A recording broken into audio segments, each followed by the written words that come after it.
Okay guys, so the first thing I want to do on the CB750 is look at the health of the engine. In order for me to do that, I have to do a compression test. Obviously, I do not own a compression test, so I had to order some parts.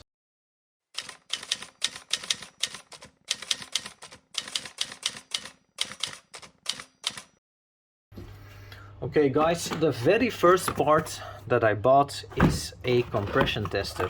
I bought one from GPM, they had good reviews, and I reckon I did not take the cheapest, nor did I take the most expensive.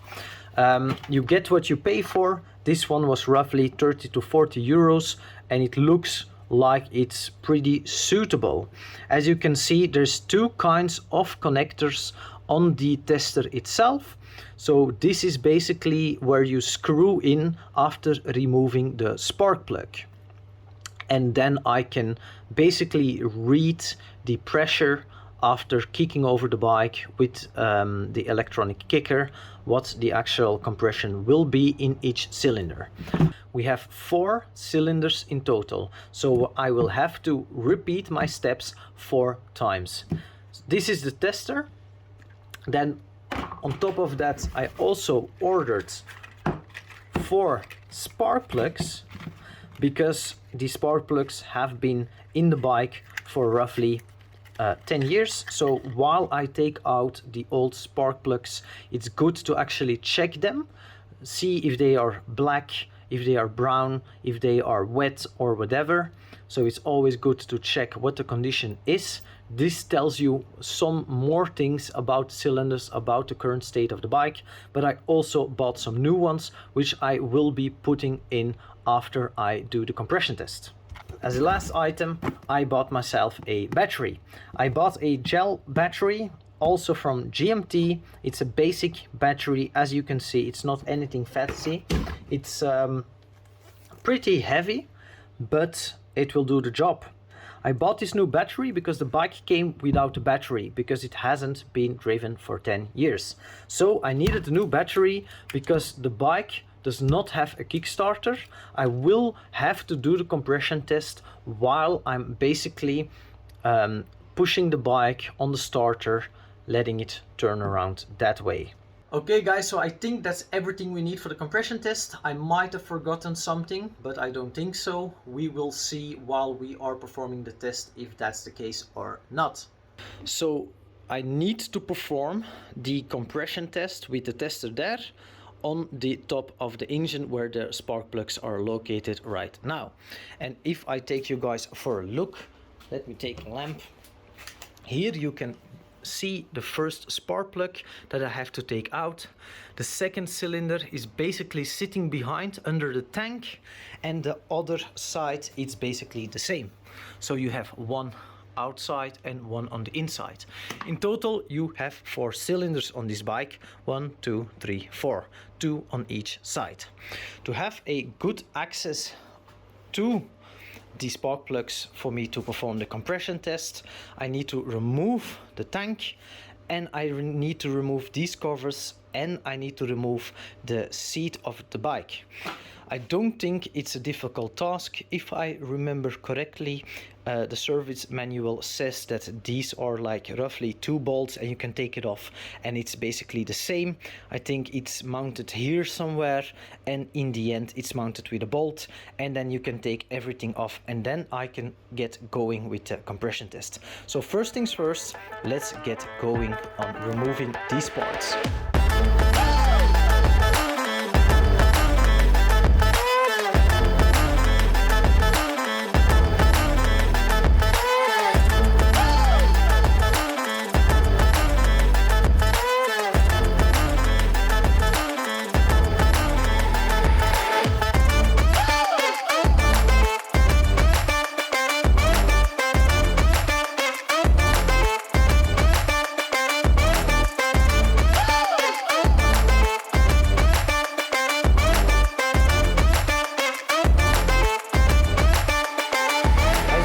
I removed the seat together with the fairing from the backlight, and as you can see, if you take a quick look at the chassis. Let's look at the inside here.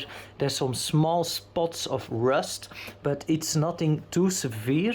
Here there's actually a broken bolt. This one isn't broken, but this one is, so I have to replace that one, but it's not a big issue. If you look at the chassis from the bike, besides some additional wear, there is not a lot of rust to be detected at first glance.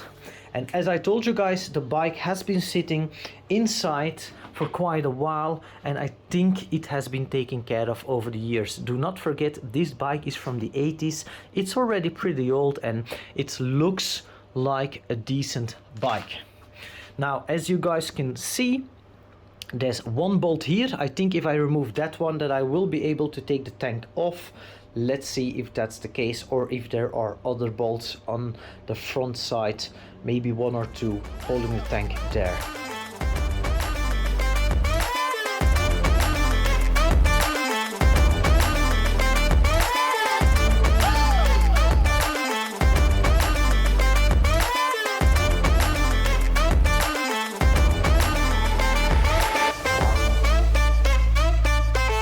Okay guys, so the tank came off. So there was one bolt here, and basically the front side are these two slip-ons, and if you just twist the tank, you take it off very easy. And I immediately heard that there's rust in the tank. As you can hear, there are some particles. So maybe let's take a look at the condition of the tank before we continue on the bike. Let's take a look at the tank. First things first, I do notice that the tank has been welded, and I need to clean this up, because as you can see, there is a little bump, and the welding, probably from some rust, hasn't been cleaned up yet. So that's the first thing. When I look at the bottom, it looks pretty okay. I mean, there's some roughness here, and as I predicted, the drain for the tank, and basically where the fuel goes, has been connected. So yeah, the previous owner did some preservation on the bike, I think. I do hear some rust, so we're going to open up the tank, have a look inside. If you look inside of the tank, you can't see a lot, guys. It's very hard to get a good angle, but if you look inside, you do see some rust. But when I take a look at the bottom, which is where fluids will build up, basically the whole inside looks just like here, like this does. So it's like there are some rust spots, but I don't think that it will be a disaster. So I have to make up my mind if I will be restoring the original tank or if I will be replacing it, because these tanks are made from metal. That means that whenever I put the bike, when it's finished, inside and I don't drive it for a while, it will rust again. Even when I treat it, I think that the inside will stay vulnerable. That's why new motorcycles always have plastic tanks. You don't have that issue. So I want to keep the tank for now because I like the look, I like how long it is. But if it's becoming a real issue, or if I cannot fix the tank in its totality, then I will be replacing it, sadly enough. But that's another part of the project. I'm not going to focus on that right now. As I told you guys, let's take a walk around the bike. So there was one bolt right here for the tank, and this is basically where the slip-ons holded the tank. While I was expecting the frame, I noticed that there was a difference on one of the holders on the tank. I don't know if you can see it. Yes, you can. So if you look here, then you will notice that this gap is different from this gap. So I was wondering, because the front forks are bent, might there have been a collision? that's something that we will have to check. So I'm going to perform a check on the chassis if I can see any kind of damage. First thing I noticed straight away while doing an inspection is that there is, if you look at the frame, let's go back. If you look at the frame on this side, there's basically a gap in the frame and it's bolted. I will show you guys. So it's basically here. So there's basically a small space in the frame. So at first glance, I was like, oh my god, it looks cracked. But the good news is the frame is not cracked. Actually, the frame is built like that. So when you have to remove the engine, you take out a small piece of the chassis which you can debolt and rebolt afterwards, and that makes it a lot easier to pull that engine out. So that is something I didn't know, and I actually had to look up once I actually noticed it. So I was a little bit like, oh my god, frame is broken, but at another inspection in the manual it just looks like it's made like that. So what I'm going to do right now is I'm going to give it a check and see if I notice that anything is broken.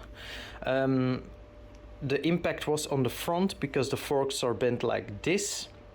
So I'm going to check on top. I will show you guys here. I'm going to check here on top, see if everything is broken, because the impact would probably put the frame like this.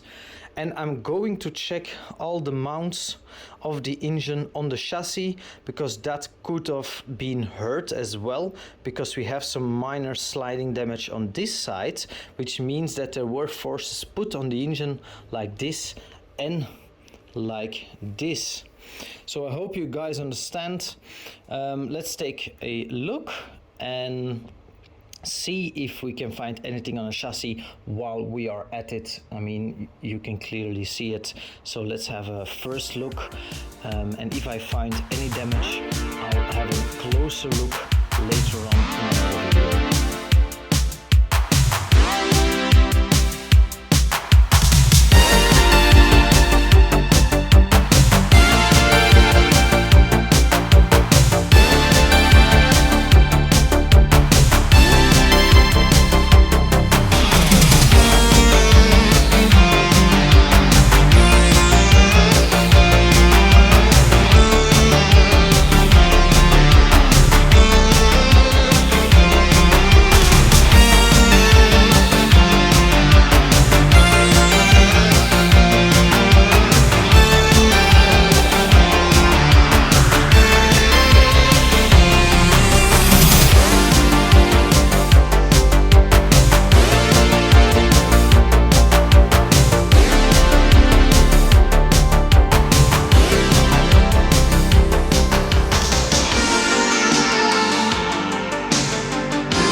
Okay guys, so I took a look at the frame just to be certain. I asked Cody from MD Motorcycles if he knows that the frame has a misalignment. It seems that the frame does. So like the CB900s, the CB750s, the gap I was showing you earlier, the gap is basically normal. I don't know why it is, but it's normal. I checked the frame, every welding, every spot, and there's nothing cracked. There's one location only where there's not really any support, but there's a small welding that has some corrosion, which has a small gap, something you have seen earlier as well. So the bike is looking okay. I was a little bit worried, I have to be honest. I was a little bit worried. I had to replace the chassis, I had to replace the frame, but the frame is good. Again, it has to come out at a later stage. I want to sand it, I want to clean it up, and just give it a fresh coat of paint. So after doing this extra work, I can finally continue with the compression tests and check what the general condition of the bike is. I'm no longer concerned that the bike will have any kind of issues with the chassis or with tearing or with a bent frame. I'm pretty confident at this stage that the frame is just okay, so I'm really pleased, I'm really happy.